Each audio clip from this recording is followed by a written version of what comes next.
Hi, and welcome to today's Daily Chronicle.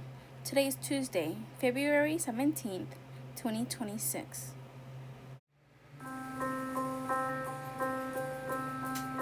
We came here because our government and the U.S. government facilitated the exodus of Puerto Ricans. People who were the jobs are. The steel mill was established in 1895. It also happens to be the genesis of the Puerto Rican community. They put them in the dorm. They weren't allowed to go past a certain block. And they were called, specks and brown bags and all that other stuff. We have gone through it, we have lived through it, and we have maybe arrived at the other side, or we're close to arriving at the other side.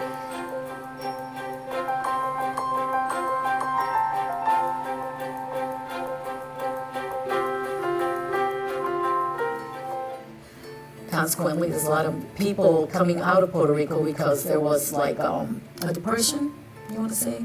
Lack of work. When the steel mill in 1947 established a $100 million expansion, and they also had a tremendous problem with turnover. They had something like a 98% turnover rate. The S.D. Freeman was very knowledgeable of Puerto Rico, given that his father saw action in Puerto Rico in the invasion of Puerto Rico in 1898. Freeman's father then remained in Puerto Rico working for the Insular Police and to develop the Insular Police. So therefore, Freeman was raised in Puerto Rico and was very knowledgeable of Puerto Rico. Mr. Freeman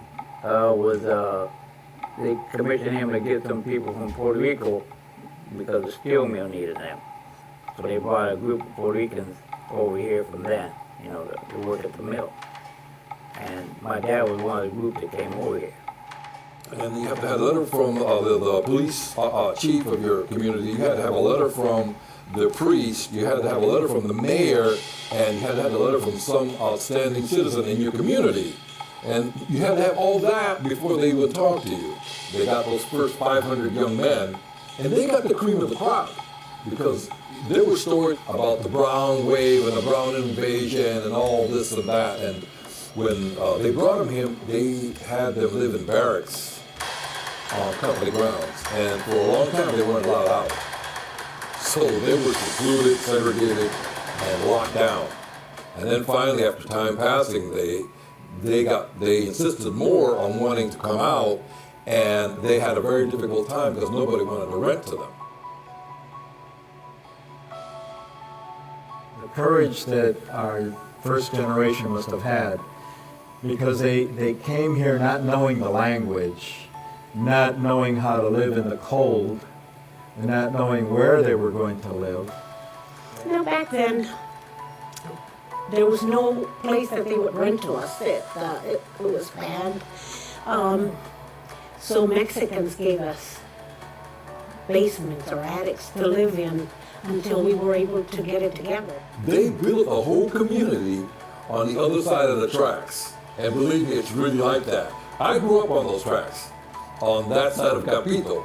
And it was well known, oh, there, that's Capito, that's Puerto Rican. So Campito begins here. So one of the first houses, if not the first that the men from Puerto Rico brought, was actually part of a barracks. Because they were bricklayers, they were masons, they were carpenters, they were plumbers, they were electricians, they were doctors, they were nurses. We were blessed with some very progressive and great leaders. They didn't have the education, but they were great leaders. They created institutions and they helped pay Sacred Heart. They had the Puerto Rican Home and other clubs. And so they created a social network of family and friends that almost insulated us from the rest of the community. Our community got so well grounded here that there was a street in Lorain called Vine Avenue. And Vine Avenue was Spanish, all Spanish. A lot of Mexicans who were here first, but mostly Puerto Ricans. And all the stores were Spanish owned. All the signs down the whole street was Spanish, and it became Little Puerto Rico. The community was was huge, and somehow there were clubs, you know, like from there's cities, different towns in Puerto Rico. So there were so many different clubs, you know, like the Lares Club, the Dorado Club, San Lorenzo Club. So there were people would gather there, and they would have different activities, and not just, you know, everybody went. And there was a lot of social gathering, and then the church, Sacred Heart Church Chapel was a big influence. And articles have been written because of the concentration of Puerto Ricans in Lorraine and the impact and the fact that many of them had very good jobs at U.S. Steel and at Ford Motor Company. They were homeowners, many were business owners, so the economic stability and the social stability was fantastic. About 11,000 people working at U.S. Steel by 1970, and by the end of that decade, they were down to 1,100. So they had periodic layoffs. So I think that's why they started instilling in us the importance of going to school, because like they always said, they can't take that away from you, they told you. They can't take that away from you. The economy started to turn in the 80s, and there was, you know, jobs were shipped overseas or perhaps to other places in this country. There was a lot of economic hardship, but there's certainly the anchor here that's continued to keep the community strong and continue to keep things evolving. And so I think the community continued really to progress. You know, more and more of our peers, their children continue to go to college.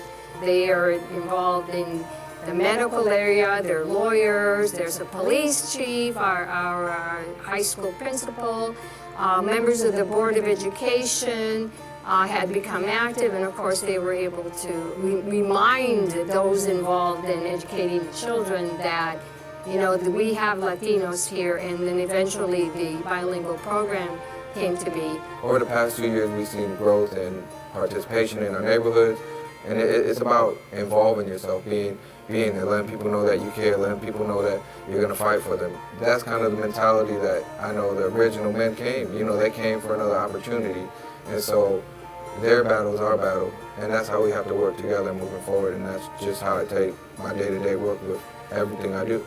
This is where our roots are right now, and that we want to continue to grow this community. And I think Lorraine is better off for our being here.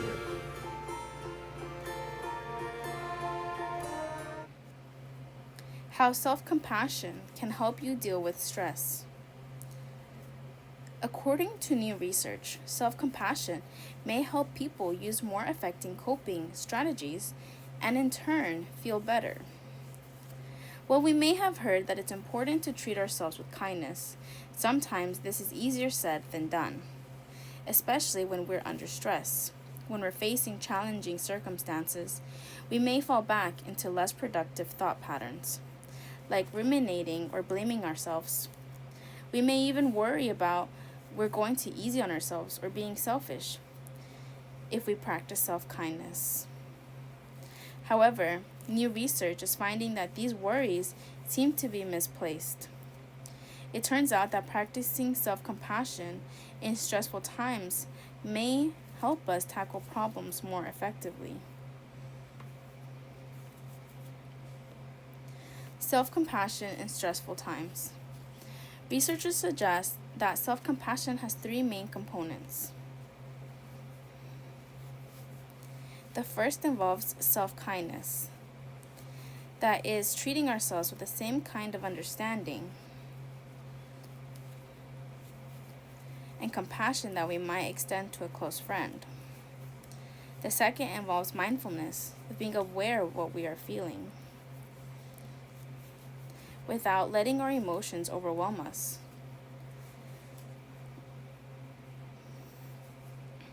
The third involves a sense of common humanity. In other words, seeing how our stressors are part of the shared human experience. In the current study published earlier this year in the Journal of Happiness Studies, Researchers asked participants, including both college students and community members from Germany, to complete surveys during the early days of the COVID-19 pandemic. 3 times over 6 weeks in spring and summer 2020.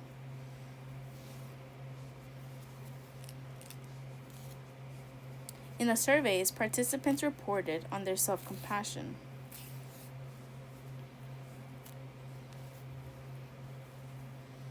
Their well-being, and how they coped with stress. In total, 430 participants filled out the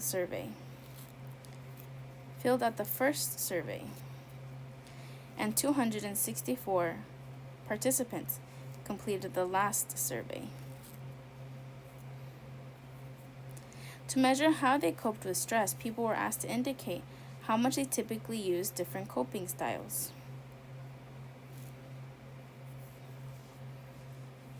Some of these coping styles consisted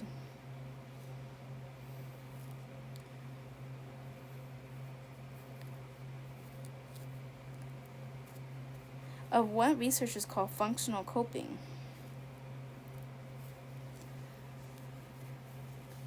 Such as taking steps to deal with a problem or seeking out support from others.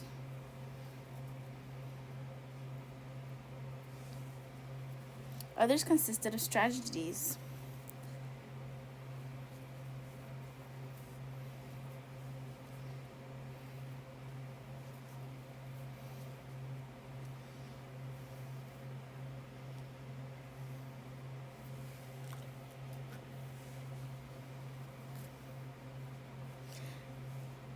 consider dysfunctional coping, such as denying or disengaging from the problem, or engaging in substance use as a means of distraction. In addition, the researchers also asked participants to fill out surveys of their life satisfaction, positive and negative emotions and symptoms of depression, anxiety, and stress. The researchers found that people who reported greater self-compassion initially used healthier coping strategies at the time of the second survey, compared to people who were less self-compassionate.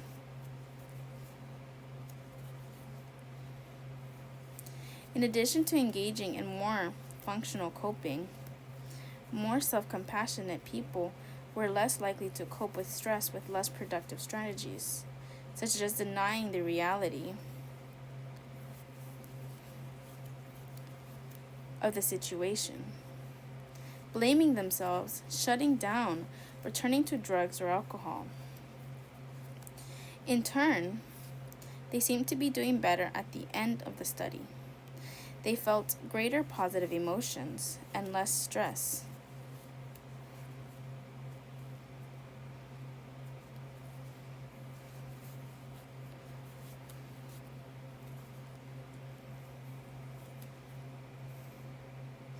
And negative emotions. In fact, the coping styles of more self-compassionate people seemed to help explain why they were in a better headspace at the end of the study, at least partially. The fact that self-compassionate people engage in dysfunctional coping less often helped account for their lower stress and negative emotions. This finding is especially interesting because many people who are hesitant to treat themselves with kindness may worry that doing so could cause them to become complacent about a situation or fall into self-pity.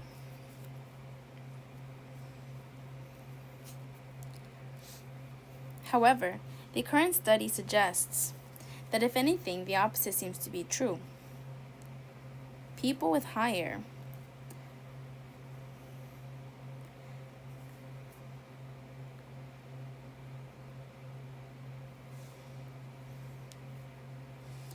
in self-compassion tend to be more likely to cope with problems in healthy ways.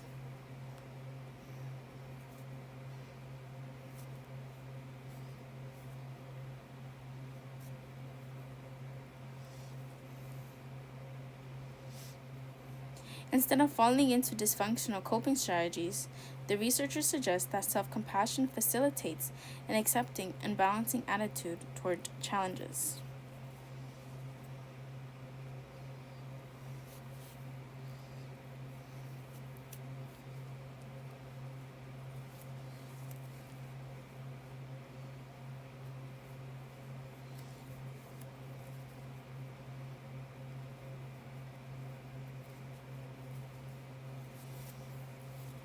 This research has also dovetails with previous study, which analyzed the results of 130 studies with over 38,000 participants and found that more self-compassionate people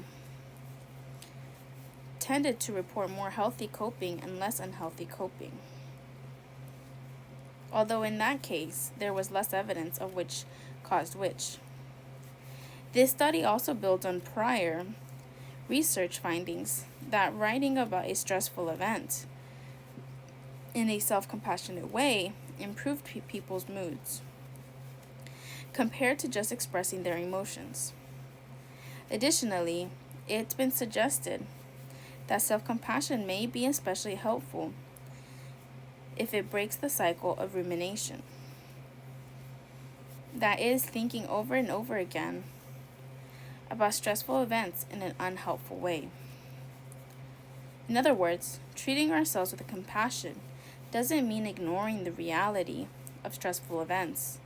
Instead, when we take a moment to show ourselves kindness, we may actually be setting ourselves up to approach stressors in a healthier and more productive way. Stressed out, it might not just be in your head. How your muscles can affect your mood. A lot of us associate our neck and back pain with spending hours hunched over our devices.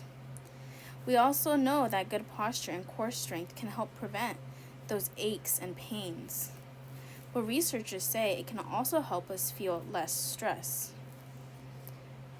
It all comes down to the inner part of our adrenal glands. The adrenal medulla, which releases adrenaline into the body. Says Peter Strick, a leading neuroscientist at the University of Pittsburgh. When we're stressed, the brain sends a signal to the adrenal medulla. That signal triggers the fight or flight response, increased heart rate, increased blood pressure, nausea, and other unpleasant symptoms. Until recently, most scientists believed that movement and posture had nothing to do with how the brain and the adrenal medulla communicate. In fact, Strick says he had long been skeptical of claims that exercise like yoga and Pilates could decrease stress. I need to see that there's a neural connection and that there's real biological basis, he says. Mapping neurological pathways throughout the body.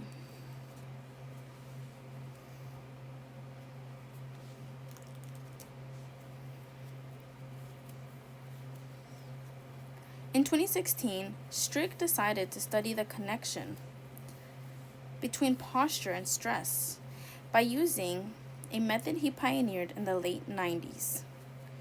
Strick invented a process where he could inject a virus into an organ to trace the neural networks that connect the brain and the muscles. So we injected the adrenal medulla with a virus, and we traced it back into the brain all the way to the cerebral cortex, and then mapped which cortical areas influenced the adrenal, he says. And that's where the surprise came. Essentially, Strick and his research team discovered that our stress response is controlled by more than just the thinking part of our brain. Other parts of the brain, including those which control our muscles, are also sending signals to the adrenal medulla. And the area of the brain that communicates with the adrenal glands receives a signal from the core muscles as well. So strengthening those muscles, Strick says, can modulate that stressful fight or flight response. Think of it as the three-way conversation between your core muscles, adrenal glands, and brain, all talking to one another and influencing your mental well-being. There's a clear link between how we move, think, and feel. Says Strick, the muscles that control posture, our core muscles, have an impact on an organ that is involved in stress. Want to feel less stress? Try strengthening your core and sitting up straight.